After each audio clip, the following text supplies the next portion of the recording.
नमस्कार दोस्तों, आप सभी का द एजुकेशन कैटलिस्ट में स्वागत है और मैं हूं पंकज उत्पल। दोस्तों, राज्यसभा टीवी में एक सीरीज आई थी संविधान सफर 70 वर्ष का।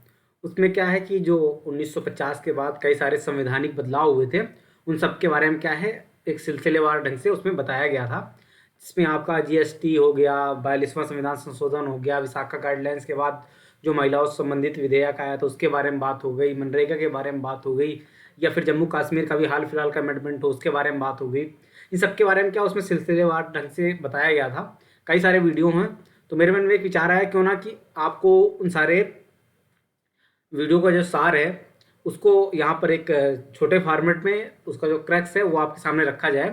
तो यही क्रक्स से संबंधित ये वीडियो है, जिसमें क्या है कि आपका जो 70 वर्षों में जो बदलाव हुए हैं, चाहे वो जीएसटी वगैरह हो या फिर अभी हाल फिलहाल में जो इकोनॉमिक वीकर सेक्शन है उसके संबंधित जो भी अभी हाल फिलहाल में 103वां संविधान संशोधन आया वो हो, इन सब के बारे में हम लोग सिलसिलेवार ढंग से बात करेंगे और जो इसके की पॉइंट्स होंगे उनको यहाँ पर हम लोग थोड़ा थोड़ा समझते हुए आगे बढ़ेंगे। ठीक है दोस्तों, तो बाकी अभी ये आप सोच रहे होंगे इसका बेनिफिट क्या है, तो मैं इस वीडियो का बेनिफिट आपको बता दूं। इससे क्या है कि आपको जो संविधान के बदलाव हैं वो आपको एक जगह पे समझने के लिए मिल जाएंगे, क्योंकि जैसे मनरेगा वगैरह हैं ये आपको किसी कॉन्स्टिट्यूशनल अमेंडमेंट में तो नहीं मिलने वाले ना। तो उसके जो की पॉइंट्स होंगे वो हम लोग यहाँ पर समझ लेंगे और उसमें जो परीक्षा उपयोगी दृष्टि होगी वो भी हम लोग यहाँ पर देखेंगे। तो आपको इस वीडियो से ये मिल जाएगा कि जैसे अभी यूपीएसआई का फॉर्म आने वाला है, उसमें क्या है कि विधि से संबंधित कई सारे क्वेश्चन आते हैं जो कि आपके पॉलिटी का पार्ट होते हैं। तो वहाँ पर क्या है आपको थोड़ी विस्तृत दृष्टि की जरूरत होती है, तो उसको हम लोग यहीं पर समझ लेंगे। ठीक है, आपका चाहे आईएएस हो, पीसीएस हो, वहाँ पर भी इस तरह के क्वेश्चन बहुत सारे पूछे जाते हैं जो कि पीछे जुड़े होते हैं। तो वही हम लोग यहाँ पर समझने की कोशिश करेंगे और हम लोग समझेंगे कि कौन कौन से इंपॉर्टेंट बदलाव हुए इन 70 सालों में, 1950 के बाद 2020 के बीच में। ठीक है, क्योंकि 1950 26 जनवरी 1950 को संविधान लागू हुआ, तो उसके बीच में क्या हुआ 70 साल हो गए। तो उन सब के बारे में हम लोग यहाँ पर समझने की कोशिश करेंगे। तो दोस्तों, जो पहला बदलाव है जिसके बारे में हम लोग सबसे पहले बात करेंगे वो है GST, goods and services tax. ये जीएसटी क्या है दोस्तों, इसको जैसा फुल फॉर्म मैंने बता दिया, वस्तु एवं सेवा कर। ये एक बहुत ही अमूलचूल परिवर्तन था और इसको जब लागू किया गया तो इसको लागू कब किया गया, रात में लागू किया गया था। और ऐसा माना गया कि 70 साल के बाद ये सबसे बड़ी घटना है जो कि संवैधानिक दृष्टिकोण से महत्वपूर्ण थी। ये आपका कब लागू होता है, यह आपको लागू होता है 1 जुलाई 2017 से। पास तो ये 2016 में ही हो गया था, परंतु लागू कब होता है 2017 में। और इससे संबंधित जो अनुच्छेद था वो कौन सा था, वो अनुच्छेद कह रहा हूँ मैं आपको, यहाँ पर जो कॉन्स्टिट्यूशनल अमेंडमेंट था इससे संबंधित, तो वो कौन सा था 101। आपको दक्षिणा देनी है, याद रखना है कि जीएसटी संबंधित संविधान संशोधन कौन सा था, वो 101वां कॉन्स्टिट्यूशनल अमेंडमेंट था। ठीक है, ये जीएसटी किससे संबंधित है ये आपको पता होना चाहिए कि ये आपका अप्रत्यक्ष कर से संबंधित है और इसका संबंध क्या है, प्रत्यक्ष कर से नहीं है। अगर बात की जाए इसकी पृष्ठभूमि की, मैं यहाँ पर बात करूँ तो इसकी जो मोटा माटी जीएसटी की बात है वो कब से शुरू हो गई थी, 1999 से इसकी बात शुरू हो गई थी, परंतु किन्हीं कारणों से कुछ ना कुछ इसमें ढीला डाली चलती रही। आखिरकार 2017 में लागू हो ही गया।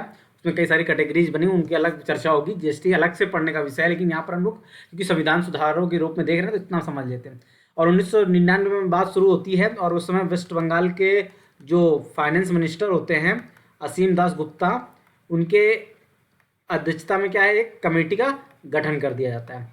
ठीक है, असीम दास गुप्ता की अध्यक्षता में एक कमेटी गठन होता है और वो क्या है कई सारी सिफारिशें देती है, वो अलग मैटर है, उसके चक्कर में हम लोग नहीं पढ़ते हैं। तो ये इसकी पृष्ठभूमि हम लोग समझ लेते हैं। बेसिकली जो मोटा माटी है जीएसटी को क्या किया गया है, 4 पार्ट्स में डिवाइड किया गया है। वो कौन कौन से 4 पार्ट्स हैं, पहला क्या है CGST, दूसरा क्या हो गया, दूसरा हो गया आपका SGST, तीसरा कौन सा हो गया आपका IGST, और चौथा क्या हो गया आपका हो जाएगा UT, यूनियन टेरिटरी GST। ठीक है दोस्तों, C से मतलब सेंट्रल जीएसटी, S से मतलब स्टेट जीएसटी, I से मतलब इंटीग्रेटेड जीएसटी और यूटी जीएसटी तो समझ ही सकते हैं आप लोग, केंद्र शासित प्रदेश से संबंधित। तो ये सेंट्रल द्वारा लगाया जाता है और उसको वसूला जाता है, और उसके बाद क्या होता है, इसको दो जगह पर डिवाइड कर दिया जाता है, सेंट्रल और स्टेट के बीच। ये स्टेट द्वारा खुद लगाया जाता है, स्टेट लगाती है और स्टेट अपने आप को इसको क्या करती है, वसूलती है, और क्या है, स्टेट के बीच डिवाइड कर लिया जाता है। आईजीएसटी क्या है, सेंट्रल क्या करती है, इसको संग्रहित करती है, परंतु क्या है, राज्यों के बीच इसका डिवाइडेशन कर दिया जाता है। यह आईजीएसटी लगाया कहाँ जाता है, या ये आईजीएसटी क्या होता है, एकीकृत माल सेवा कर जो होता है, दो राज्यों के बीच जो होने वाला व्यवसायिक लेन देन होता है उस पर ये आईजीएसटी लगाया जाता है। तो इसका संग्रहण कौन करता है, सेंट्रल करता है, परंतु क्या बाद में राज्यों के बीच में उसका जो रूल है उसके हिसाब से डिवाइड कर दिया जाता है। चौथा है यूटीजीएसटी। यूटीजीएसटी का है जो केंद्र शासित प्रदेश है वहाँ पर जो एसजीएसटी की जगह पर जो कर लगाया जाता है उसको यूटीजीएसटी कहा जाता है। लेकिन एक चीज़ इसमें इंपॉर्टेंट है कि ये नई दिल्ली, मतलब दिल्ली जिसे आप बोलते हैं आप, पौंडचेरी और जम्मू कश्मीर, क्योंकि हाल फिलहाल में जम्मू कश्मीर भी क्या हो गया आपका, यूनियन टेरेटरी हो गया, वहाँ पर नहीं लगेगा। वहाँ पर कौन सा कर लगता है यूटीजीएसटी की जगह, वहाँ पर लगता है एसजीएसटी। तो आप लोग अगर दिल्ली में रहते होंगे तो आपको लगता होगा कि यहाँ पर एसजीएसटी क्यों लगता है, इसलिए लगता है, ठीक है।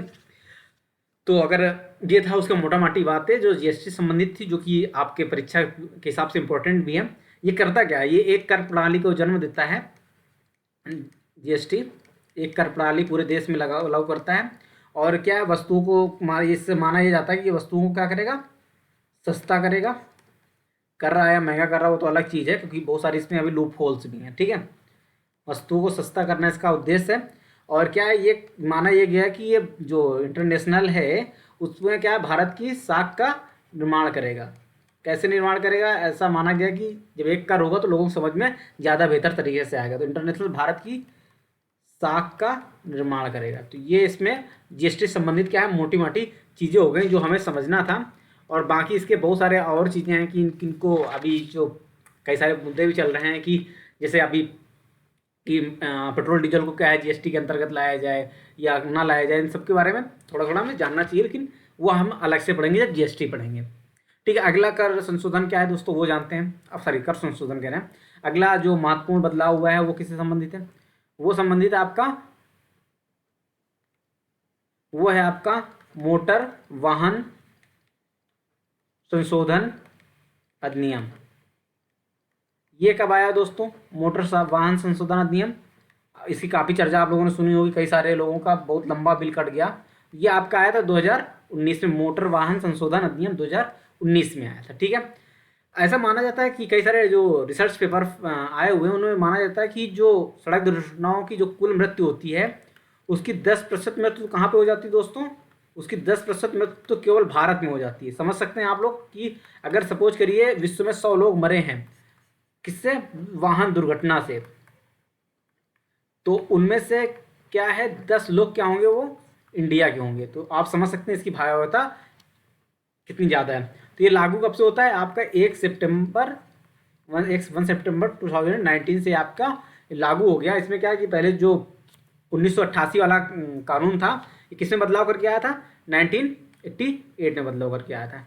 1988 में बदलाव करके इसको लाया गया है, और जो दरें थी उनको क्या है, बहुत ही ज़्यादा विस्तृत किया गया। इसके बाद क्या कर दिया गया, इसमें मोटर वाहन दुर्घटना कोष बनाया गया, जिससे क्या है जो लोग क्षतिपूर्ति के रूप में इसको दिया जाएगा। मोहन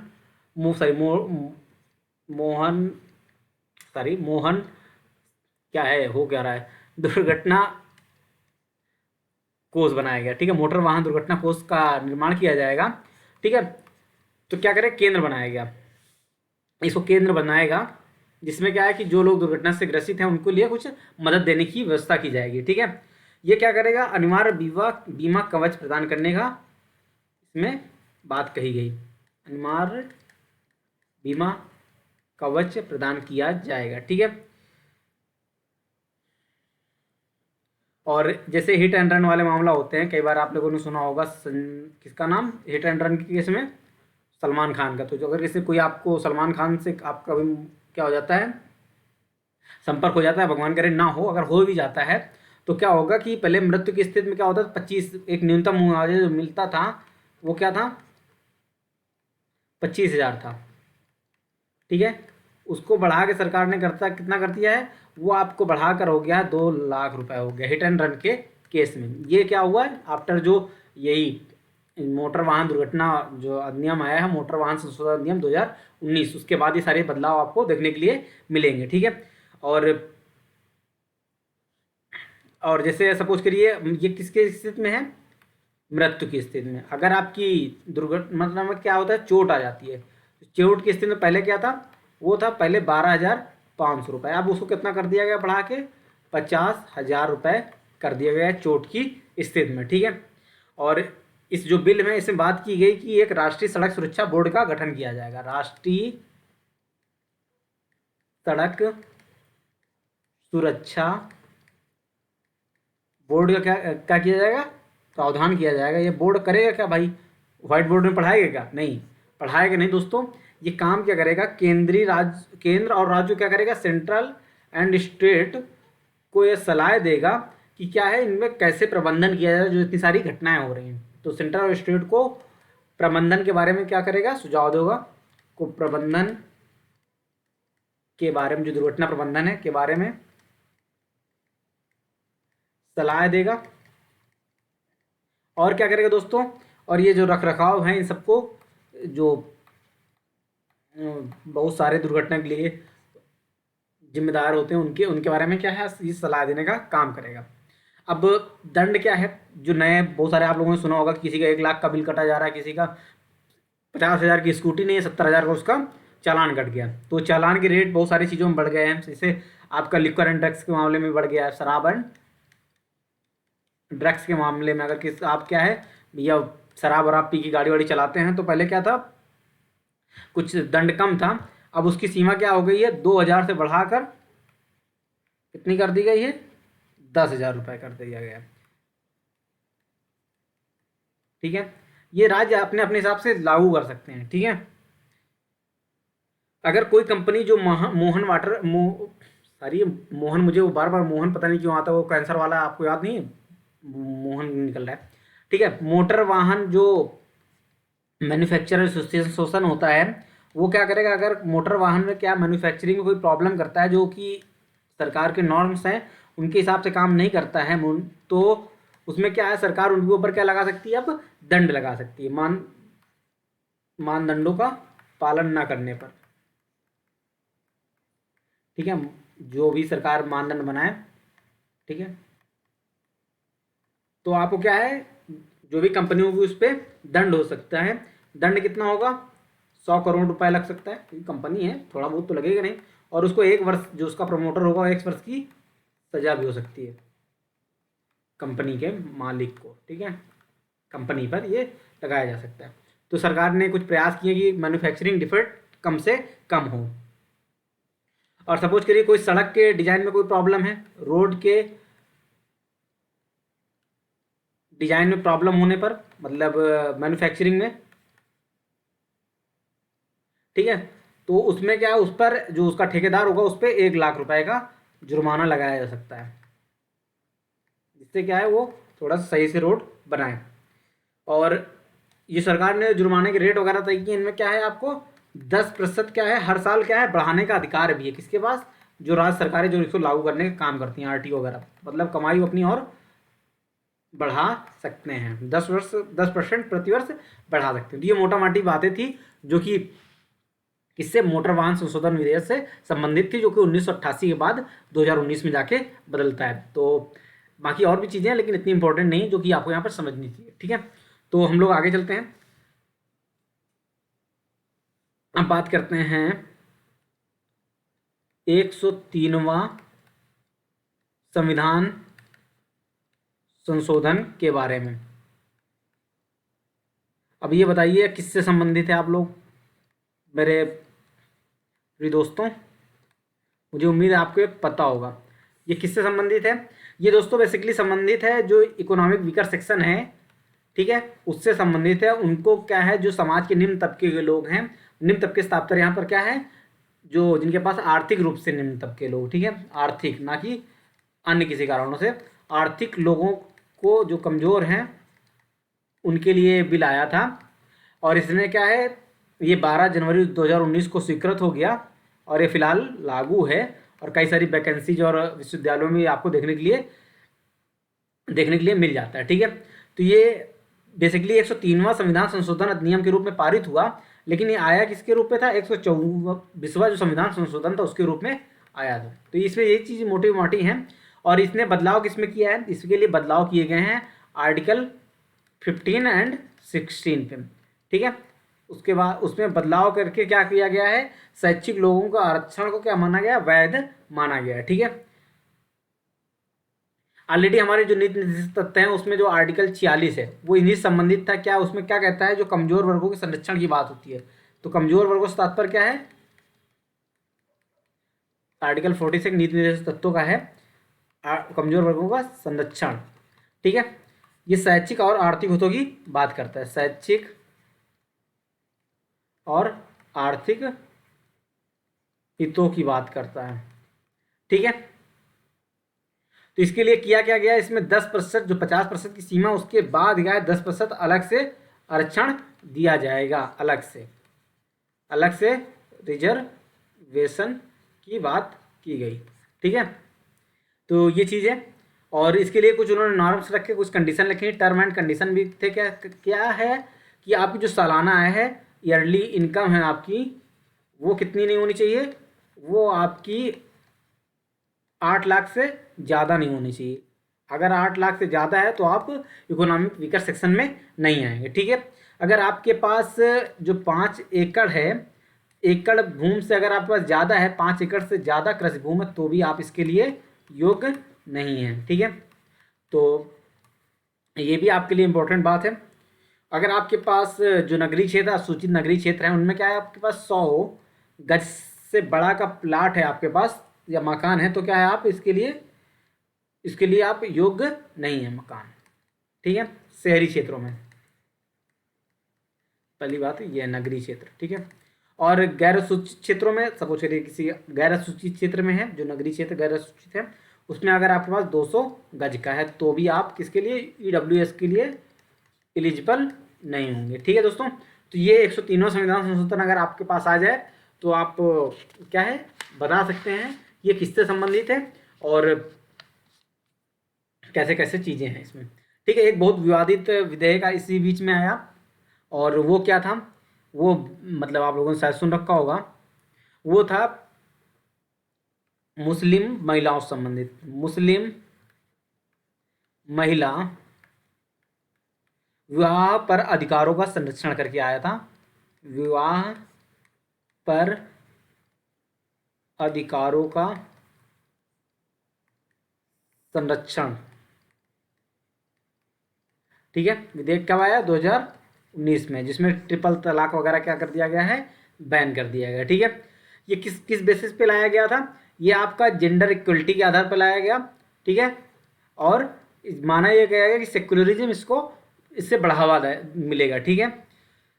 तो सुप्रीम कोर्ट ने 2017 में एक डिसीजन दिया था, ठीक है, 2017 में एक निर्णय दिया था, और ये माना था कि जो ये ट्रिपल तलाक है ये कुरान और जो संविधान दोनों के खिलाफ है, कुरान की जो आयत है उसके और कॉन्स्टिट्यूशन दोनों के खिलाफ है।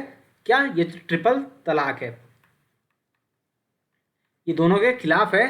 उसी को बेस बनाते हुए क्या ये जो केंद्र सरकार है ये मुस्लिम महिला विवाह पर अधिकारों का संरक्षण विधेयक 2019 लेकर आई, ठीक है।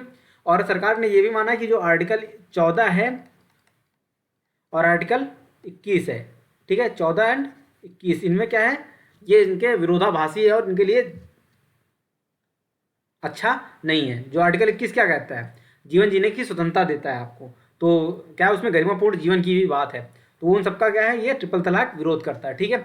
तो अब क्या किया गया इसके द्वारा किया गया कि आप सपोज करिए मौलिक ट्रिपल तलाक बोल दिए, तलाक तलाक तलाक, तो आपको ये भैया ऐसे ना होने वाला है। तो इसमें क्या है, मौलिक, लिखित और क्या है, इलेक्ट्रॉनिक तलाक क्या है, अब अवैध हो गया है। जो आपने एक बार 3 बार बोला और काम खत्म, तो ऐसा कुछ नहीं होना है। तो ये क्या है, मौलिक, लिखित और इलेक्ट्रॉनिक तलाक क्या होगा, अमान्य हो गया है, ठीक है। और इसके लिए क्या है, 3 ईयर की जेल हो जाएगी डियर हस्बैंड को, ठीक है, हस्बैंड को, ठीक है। ये आप लोग समझ लीजिए, ठीक है, ये चीज़ इसमें मानी गई। आगे देखते हैं हम लोग। इसमें क्या है, जो अपराध की श्रेणी है उसको क्या बना दिया गया है, संज्ञेय अपराध माना गया। संज्ञेय अपराध से मतलब क्या होता है, इसमें आपको बेल नहीं मिलने वाली होती। और ये किसके आधार पर संज्ञेय है, इस अगर सपोज करिए जो खुद पीड़ित है, इसकी सूचना कौन दे सकता है, पीड़ित महिला दे सकती है जिसके साथ ये हुआ है, या रक्त संबंधी व वैवाहिक संबंधी व्यक्ति दे सकता है। रक्त संबंध मतलब ब्लड रिलेशन, आप लोगों ने बहुत अच्छे से पढ़ रखा होगा, जो ब्लड रिलेशन से आते हों वो लोग इसकी सूचना क्या है, दे सकते हैं। तो ब्लड रिलेशन से संबंधित लोग इसकी सूचना दे सकते हैं, ठीक है। अगर इस अपराध संज्ञेय है तो इसलिए जो उसका डियर हस्बैंड होगा उसको क्या होने वाला है, तुरंत क्या हो, कस्टडी में ले लिया जाएगा। और अगर मजिस्ट्रेट जो है, ठीक है, जो भी सुन रहा है, जो जज है, वो चाहेगा तो महिला को सुनने के बाद क्या है, उसको बेल दे सकता है। महिला को सुनेगा पहले, जो भी है लेडीज, ठीक है, महिला को सुनने के बाद उसको क्या कर सकता है, बेल दे सकता है, ठीक है। अब अभी तक क्या होता था कि जैसे बानो वाला केस आता है, उसमें गुजारा भत्ता वाला बवाल ही था, ठीक है। तो अब क्या है, जो मुस्लिम महिलाएं भी हैं वो भी गुजारा भत्ते की मांग कर सकती हैं, ठीक है। गुजारा भत्ते की मांग कर सकती हैं, और किसके लिए, सेल्फ के लिए और अपने बच्चों के लिए, ठीक है।